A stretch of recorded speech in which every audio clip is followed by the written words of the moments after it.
अब बात करेंगे बोकारो यानी चास नगर निगम की। चास के चुनाव परिणाम भी बड़े दिलचस्प रहे।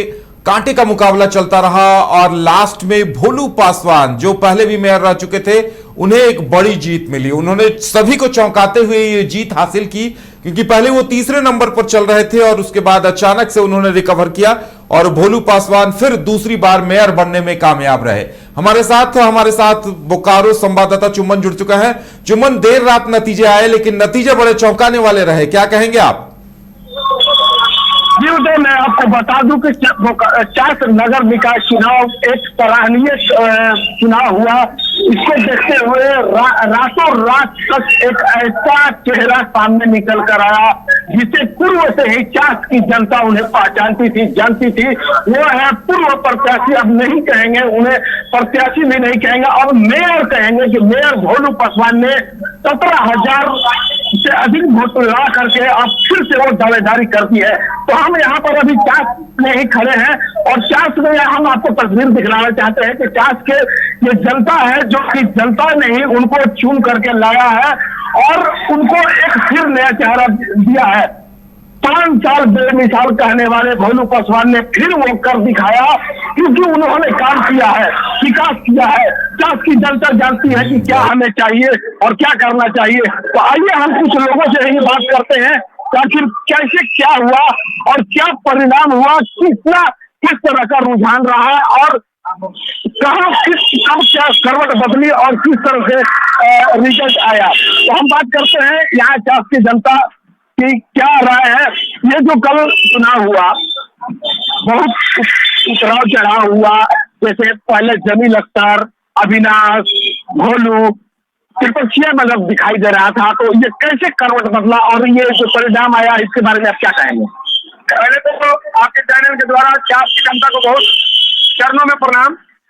और ये चास का जनता चुनाव लड़ रहा था, ये कोई पार्टी और दलगत चुनाव नहीं थी, ये घर का चुनाव था।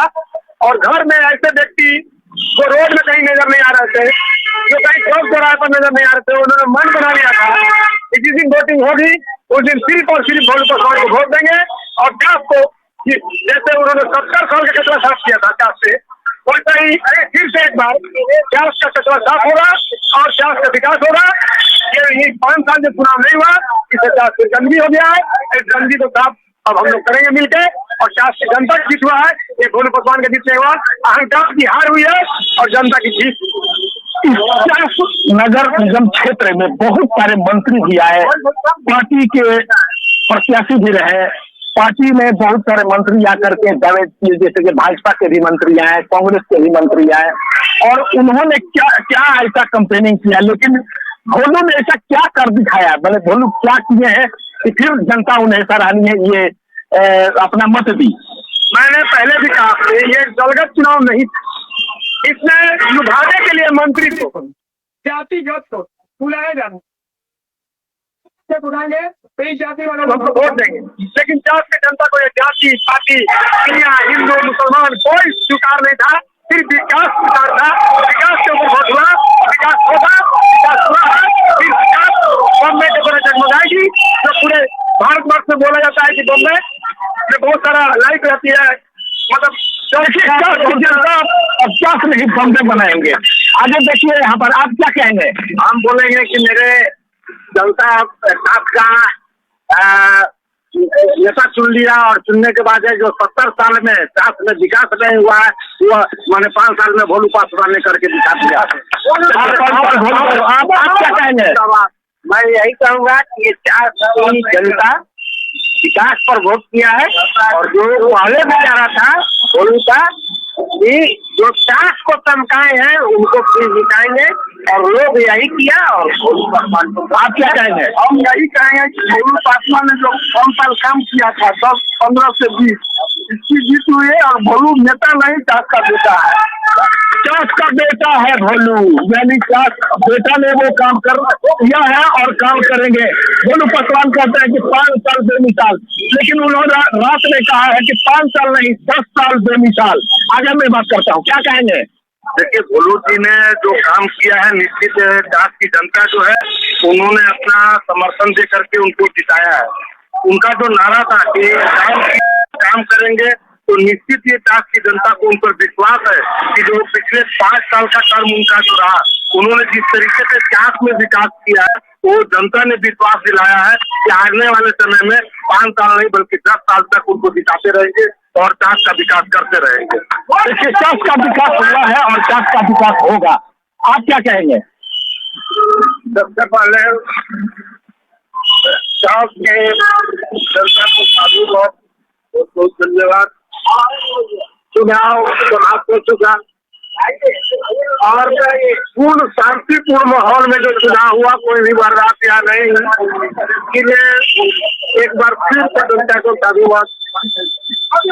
और जनता से ज्यादा मैं ये कहना चाहूंगा कि जो फिर से दोबारा भोलू पासवान जी मेयर बने हैं, बिना भेदभाव के जिस तरह पिछले में उन्होंने विकास किया, उस तरह फिर बढ़ चढ़ करके विकास करें और जनता का अपने विश्वास को बनाए रखे।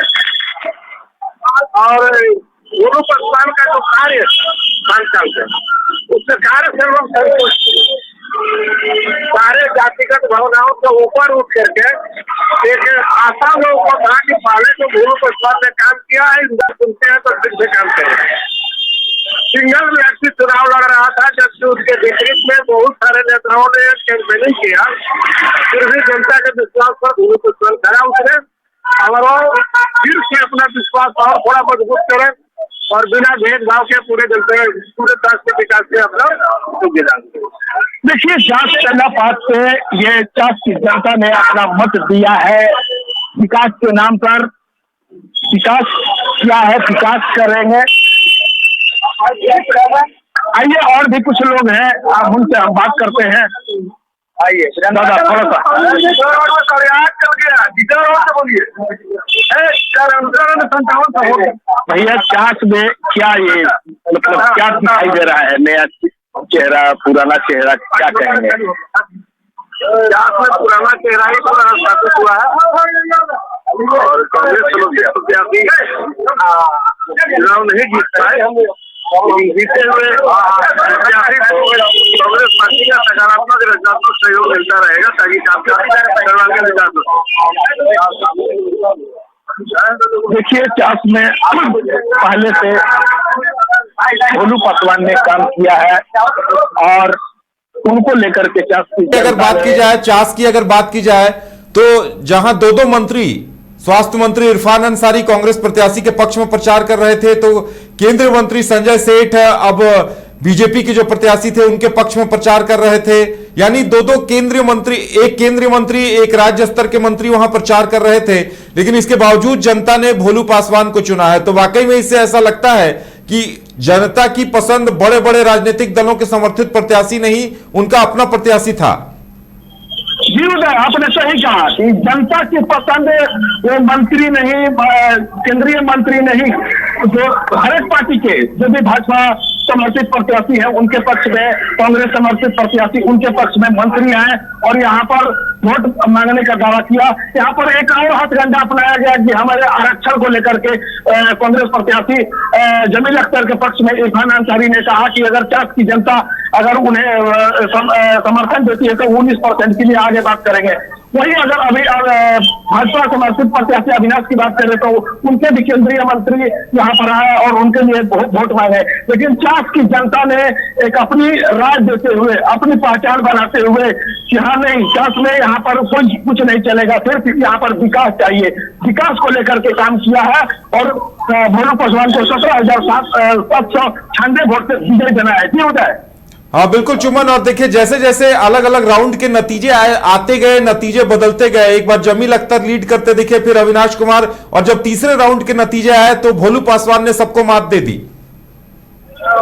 जी आपने सही कहा कि शुरू में बढ़त बताते हुए कांग्रेस प्रत्याशी जमील अख्तर लगातार बढ़त बनाते जा रहे थे, लेकिन तीसरे राउंड के बाद एक बार जब केवल तीसरे राउंड का जब बक्सा खुला उसमें 1100 कुछ वोटों से भोलू पासवान ने बढ़त बनाई और लगातार तीसरे, चौथे और 5वें टेबल तक बढ़त बढ़ती गई। वही प्रथम स्थान पर 17,796 वोट भोलू पासवान के रहे, दूसरे स्थान पर अविनाश कुमार रहे और तीसरे स्थान पर जमील अख्तर रहे। जी उदय। चलिए चुम्बन, हम चाहेंगे कि थोड़ी देर बाद जो विजयी प्रत्याशी हैं आप उनसे भी बातचीत करें कि चास के लिए अब उनके मन में क्या सपना है, किस तरह से अपनी योजनाओं को अमल रूप देना चाहते हैं और चास की जनता के लिए क्या कुछ करना चाहते हैं। फिलहाल चुम्बन, हमारे साथ जुड़ने के लिए और तमाम जानकारी देने के लिए आपका बहुत बहुत धन्यवाद।